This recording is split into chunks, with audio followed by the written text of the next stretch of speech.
વડોદરામાં ચૂંટણી પ્રચારમાં ભાજપના નેતાએ ઉઠાવ્યો અશાંત ધારાનો મુદ્દો। થોડા દિવસો પહેલા ઘર વાપસી કરનારા નેતાનું નિવેદન સામે આવ્યું। છાણી TP13માં અશાંત ધારો લાગુ કરાશે તેવું અલ્પેશ લિંબાચિયા કહી રહ્યા છે। એક પણ વિધર્મીને ઘૂસવા નહીં દેવાય તેવું કહી રહ્યા છે। આપણે મજબૂતીથી આ સમાજનો સામનો કરવો જોઈએ તેવું તેમનું કહેવું છે।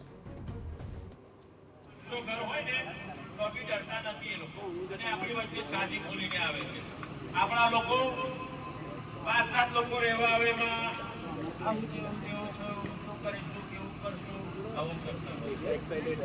મજબૂતીથી એ સમાજનો સામનો કરવો જોઈએ, સમાજની સામે મળીને લડવો જોઈએ। આ ભારતીય જનતા પાર્ટી TP13માં બી અશાંત ધારાનો કાયદો લાવશે અને આવા લોકોને વાડ બનાવશે।